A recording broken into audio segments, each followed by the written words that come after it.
Hello dear students, Gayatri विद्या मंदिर उच्च माध्यमिक विद्यालय सांचौर जिला जालौर की ऑनलाइन क्लासेस में आप सभी का स्वागत है। प्रिय विद्यार्थियों, आपने अभी तक हमारे YouTube चैनल को सब्सक्राइब नहीं किया है तो सब्सक्राइब जरूर करें। और आज हम प्रश्नावली 2.5 आपको सोल्व कराएंगे। देखिए बच्चों, इसका सवाल नंबर 1, निम्न समीकरणों को हल करें। हमने अभी तक 4 प्रश्नावलियां अच्छी तरह पढ़ ली है, आपको अच्छी तरह समझ में आई। बिल्कुल उसी प्रकार ये प्रश्न हल होगी, थोड़ा सा परिवर्तन है, आप जरा ध्यान से समझना। देखिए बच्चों, हमारे पास ये x/2 माइनस 1/5 बराबर x/3 प्लस 1/4 ये हमारा समीकरण है। इसमें देखो, ये दोनों संख्या चरों की है और ये दोनों संख्या किसकी है? अचरों की है। क्योंकि यहाँ पे x लिखा है, चर हो गई। यहाँ पे x नहीं लिखा तो ये अचर हो गई। पहला काम तो हम चर और अचर दोनों को अलग अलग करेंगे, अर्थात एक तरफ चर रखेंगे और एक तरफ हम क्या रखेंगे? अचर रखेंगे। तो सबसे पहले लिखेंगे पक्षांतरण से। पहला काम है हमारा पक्षांतरण का। पक्षांतरण करने पर देखिए बच्चों, इस संख्या को मैं उधर ले जाऊंगा, इस संख्या को मैं इधर लाऊंगा, राइट। तो देखिए बच्चों, ये x/2 वापस आ गया।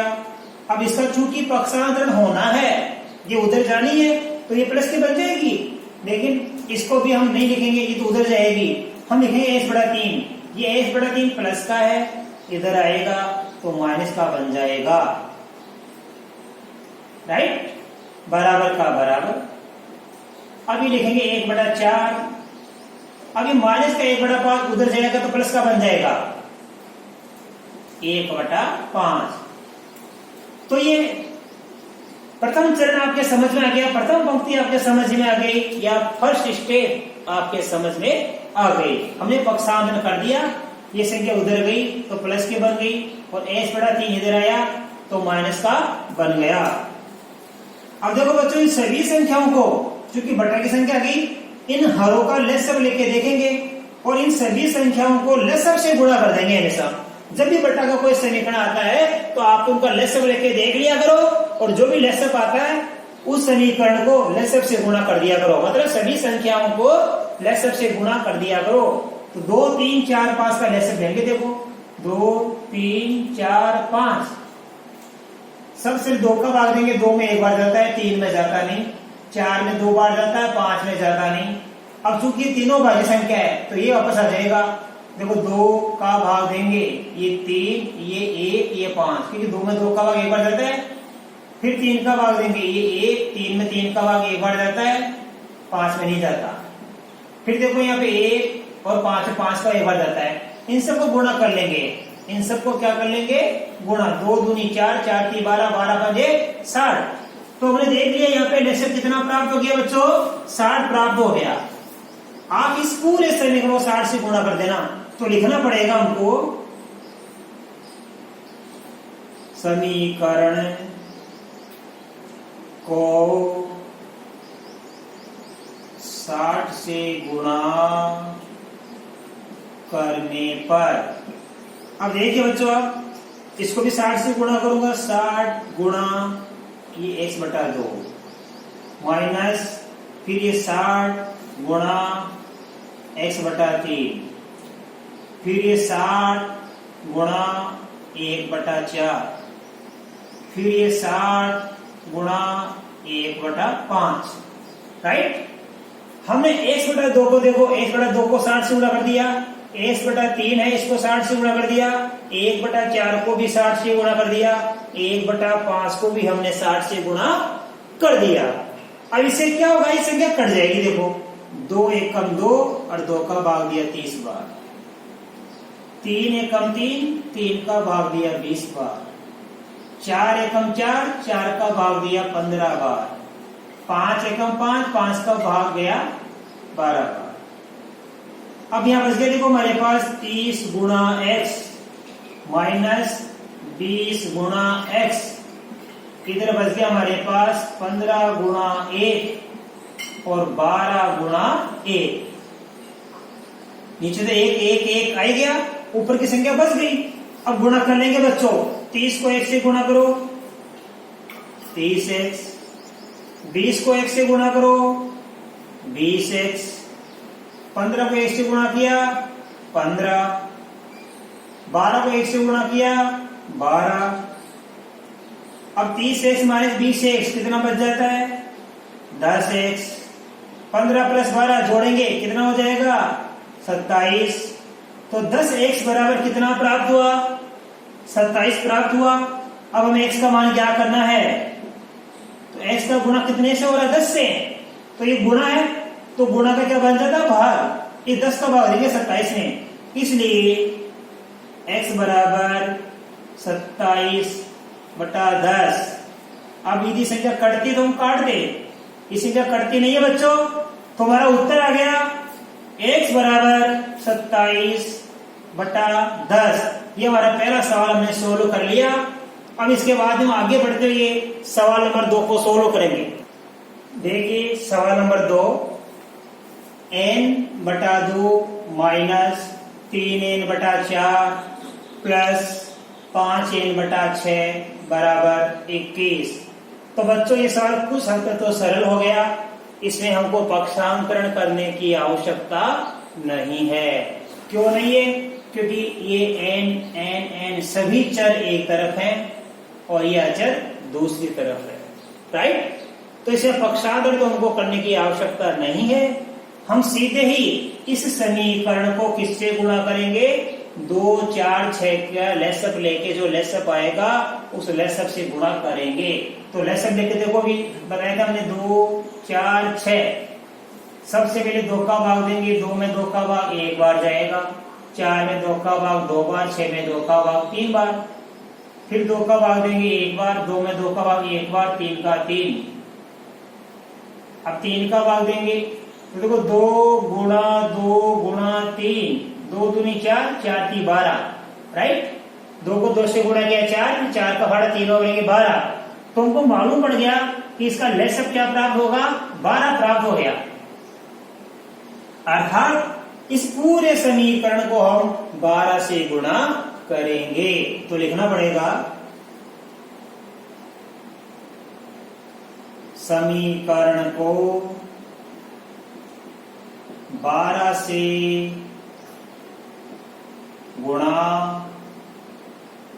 करने पर, बटा का कोई भी समीकरण आ जाए ना तो चर और अचर अलग कर लिया करो, फिर लेसअप से गुणा कर दिया करो सभी संख्याओं को, तो वो आपका रेखीय समीकरण बन जाएगा, फिर आराम से हल हो जाएगा।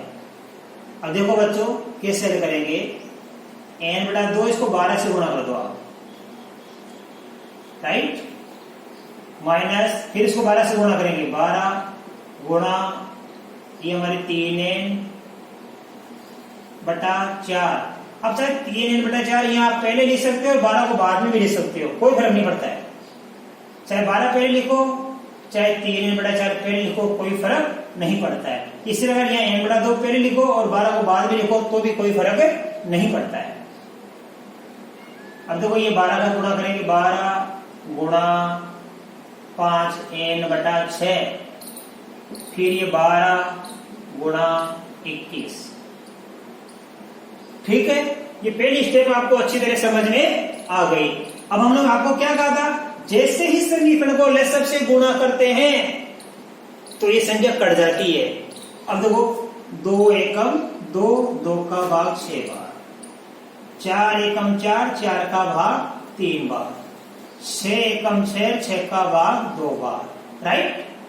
अब देखो यहां बच गया 6 गुणा n माइनस 3 गुणा 3n प्लस 2 गुणा 5n बराबर 12 को 21 से गुणा कर लेंगे, 12 का भाड़ा एक बार बोलेंगे, 12 एकम 12 के 2 हासिल के 1।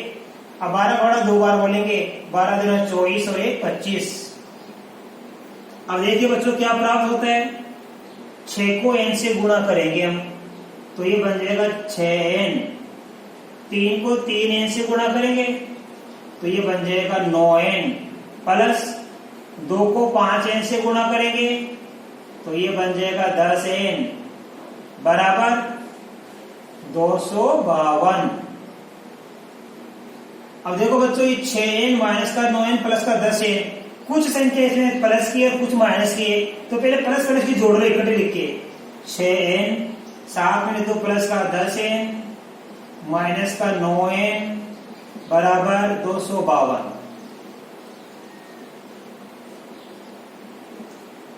मैंने क्या किया, इस 6n को 10n को दोनों को साथ साथ लिख दिया, ये दोनों प्लस की है, तो पहले आप इनको जोड़ देना। 6n और 10n कितना बन जाता है, 16n माइनस का 9n बराबर 252। अब आप देखिए 16n माइनस 9n, इसका मतलब ये हुआ 16n में से हम 9n घटाएंगे बच्चों, तो 16n में से 9n घटाएंगे तो कितना बच जाएगा हमारे पास में 7n। 16n में से 9n हम घटाएंगे बच्चों, तो पीछे बचेगा हमारे पास में 7n, इधर 252। अब 7n बराबर कितना है, 212। हमें मान क्या करना n का, तो कैसे क्या करेंगे, n का गुणा कितने से हो रहा, 7 से। इसका मतलब है कि n का मान ज्ञात करने के लिए 7 किसमें बदल जाएगा, भाग में, अर्थात n का मान ज्ञात करने के लिए 252 किसका भाग देंगे, 7 का। तो n बराबर 252/7, आगे कर लो यहीं पे। इसलिए n बराबर, अब 252/7 का मतलब है कि 252 में हम 7 का भाग देकर देखेंगे, तो देखो 252 में 7 का भाग दे रहा हूं, 7 का भाग देंगे 25 में, 7 एकम 7, 7 दूनी 14, 7 ये 21, 3 बार गया, घटाएंगे कितना बच गया, 4। अब नीचे उतारेंगे 2, तो ये 42 बन गया, और 42 7 के फाड़े में आता है 6 बार बोलने पर, 7 छिके 42, ये शून्य, तो भाग पूरा पूरा गया, कितनी बार गया, 36 बार गया। n बराबर 36, इसका आंसर आ गया। तो बच्चों देखो, हमारे पास सवाल नंबर 2 में अपन ने हल कर लिया, n बराबर 36 आंसर आ गया। अब हम इसके बाद में सवाल नंबर 3 सोल्व करेंगे। देखिए बच्चों, सवाल नंबर 3, निम्न समीकरण को हल कीजिए। x प्लस 7 माइनस 8x/3 बराबर 17/6 माइनस 5x/2। अब इसमें कुछ संख्याएं चरों में है और कुछ संख्याएं अचरों में, तो हम सबसे पहला काम तो चर और अचर को अलग अलग करेंगे पक्षांतरण करके। तो देखो, सबसे पहले हमको लिखना पड़ेगा बच्चों, पक्षांतरण करने पर। इसके पहले वाले सवाल तो में हमको पक्षांतरण नहीं करना पड़ा था, क्योंकि चर और अचर दोनों शुरू से अलग अलग दिए हुए थे। यहां अपन को चर और अचर को अलग अलग करना पड़ेगा। पक्षांतरण करने पर, अब देखो बच्चों, ये उधर जाएगी और इसके बाद में ध्यान देना ये संख्या इधर आएगी। बाकी ध्यान देना, इन दोनों का पक्षांतर नहीं होगा, एक तो इसका होगा और एक इसका होगा। अब कैसे लिखेंगे, देखो x का x, अब 7 नहीं लिखूंगा क्योंकि 7 का तो पक्षांतर करेंगे हम, ये तो उधर जाएगी, प्लस की 7 उधर जाएंगे, माइनस की बन जाएगी। आगे बढ़ो, माइनस का 8x/3, 8x/3, आगे बढ़ो, बराबर 17/6, इधर आएगा नहीं, इसका होगा पक्षांतरण। माइनस का 5x/2 इधर आएगा, अभी बराबर की इधर है तो माइनस, जैसे बराबर की इधर लेके आएंगे अपन तो प्लस का बन जाएगा, प्लस 5x/2। अब बराबर का बराबर, बराबर का चिन्ह लिखने के बाद सबसे पहले इधर वाली संख्या जो बच गई वो यहीं पे ही लिखो। क्या बच गई, 17/6। अब ये देखो, प्लस का 7 उधर जाएगा पक्षांतर करने पर, तो किसका बन जाएगा, ये माइनस का बन जाएगा, माइनस का 7 बटा कुछ नहीं है, तो बटा क्या कर लूंगा मैं, 1। हमने आपको समझाया था बटा कुछ नहीं है, तो बटा 1 कर लिया करो, यहां भी बटा 1 कर लो, कोई फर्क नहीं पड़ता है। आई बात समझ में आपके, आप ध्यान देना। चलो एक मत लिखो, ऐसे चल जाएगा, लिख भी सकते हैं अपन। अब देखो हमारे पास में क्या है कि एक कुछ संख्या बटा में ये संख्या बटा में 3, ये संख्या बटा में 2, ये संख्या बटा में 6। और हमने आपको भी बताया था कि जब भी किसी समीकरण में कोई बटा की संख्या आ जाती है तो हम पूरे समीकरण को लसअप से गुणा करते हैं। यानी जो हर होते हैं ना, हरों का जो लसअप होता है, हरों के लसअप से गुणा करते हैं। अब देखो 3, 2, 6, इन तीनों का लसअप 6 होता है। या तो आप लेके देख लो, हमने आपको सिखा रखा है, नहीं तो मौखिक कर सकते हैं। देखो इन तीनों संख्या, सबसे बड़ी संख्या कितनी? 6। इस 6 में 6 का भाग भी जाता है एक बार, इस 6 में 6 का भाग जाता है, इस 6 में 2 का भाग भी जाता है, इस 6 में 3 का भाग भी जाता है। इसका मतलब ये हुआ कि हमको यहाँ पे हरों का लसअप कितना प्राप्त हो गया? 6 प्राप्त हो गया। तो हम यहाँ लिखेंगे समीकरण को